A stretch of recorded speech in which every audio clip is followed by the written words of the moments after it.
राम राम, नमस्कार, खमागणी, जय श्री कृष्णा। दोस्तों, आप सभी का स्वागत है मेरे YouTube चैनल में। और आज अपन सुनेंगे एक कहानी। जो कहानी बहुत पुरानी और महाभारत काल की है। तो महाभारत का भयंकर युद्ध चल रहा था। लड़ते लड़ते अर्जुन रण क्षेत्र से दूर चले गए थे। अर्जुन की अनुपस्थिति में पांडवों को पराजित करने के लिए द्रोणाचार्य ने एक चक्रव्यूह की रचना की और अर्जुन पुत्र अभिमन्यु चक्रव्यूह भेदने के लिए उसमें घुस गया। उसने सकुशलतापूर्वक चक्रव्यूह के 6 शरण भेद दिए, लेकिन 7वें शरण में उसे दुर्योधन, जयद्रथ आदि 7 महारथियों ने घेर लिया और उस पर टूट पड़े। जयद्रथ ने पीछे से निहत्थे अभिमन्यु पर जोरदार प्रहार किया। वह वार इतना तीव्र था कि अभिमन्यु उसे सहन नहीं कर सका और वीर गति को प्राप्त हो गया।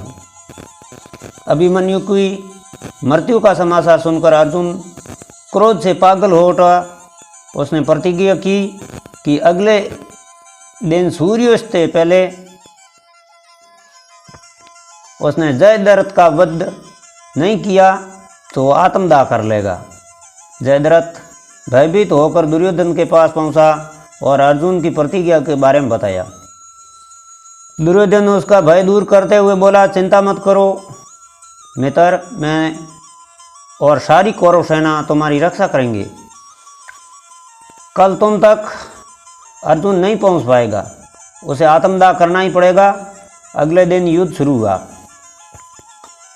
अर्जुन की आंखें जयद्रथ को ढूंढ रही थी, किंतु वह कहीं न कहीं नहीं मिला। दिन बीतने लगा। धीरे धीरे अर्जुन की निराशा बढ़ती गई। यह देख श्री कृष्ण बोले कि पार्थ, समय बीत रहा है और कौरव सेना ने जयद्रथ को रक्षा कवच में घेर रखा है, अतः तुम शीघ्रता से कौरव सेना का संहार करते हुए अपने लक्ष्य की ओर बढ़ो। यह सुनकर अर्जुन का उत्साह बढ़ा और वह जोश से लड़ने लगे, लेकिन जयद्रथ तक पहुंचना मुश्किल था। संध्या होने वाली थी, तब श्री कृष्ण ने अपनी माया फैला दी। इसके फलस्वरूप सूर्य बादलों में छिप गया और संध्या का भ्रम उत्पन्न हो गया। संध्या हो गई। अब अर्जुन को प्रतिज्ञावश आत्मदाह करना ही पड़ेगा। यह सोचकर जयद्रथ और दुर्योधन खुशी से उछल पड़े। अर्जुन को आत्मदाह करते देखने के लिए जयद्रथ कौरव सेना के आगे आकर अट्टहास करने लगा। जयद्रथ को देखकर कृष्ण बोले, पार्थ, तुम्हारा शत्रु तुम्हारे सामने खड़ा है, उठो वो अपना गांडीव और उसका वध कर दो।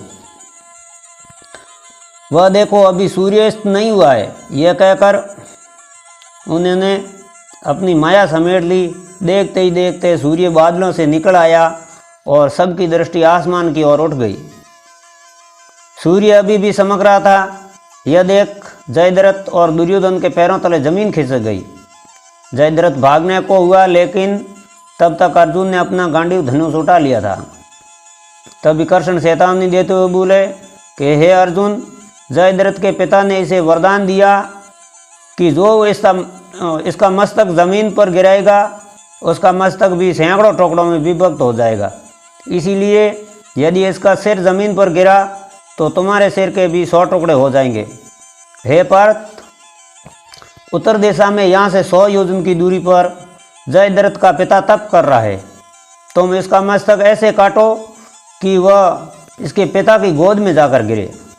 अर्जुन ने श्री कृष्ण की चेतावनी ध्यान से सुनी और अपना लक्ष्य की ओर ध्यान कर बाण छोड़ दिया। उस बाण ने जयद्रथ का सिर धड़ से अलग कर दिया और उसे लेकर सीधा जयद्रथ के पिता की गोद में जाकर गिरा दिया।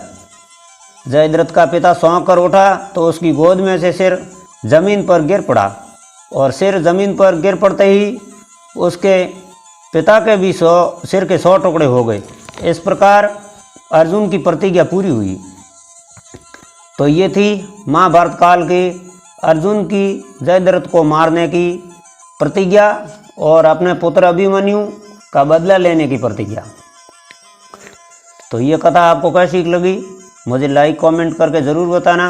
अगर मेरे चैनल पर नए हैं तो मेरे चैनल की सदस्यता लेकर घंटी का बटन अवश्य दबा देना। मिलेंगे एक नए वीडियो में, तब तक बने रहिए हमारे चैनल पर। राम राम, नमस्कार, खमा गणी और जय श्री कृष्णा।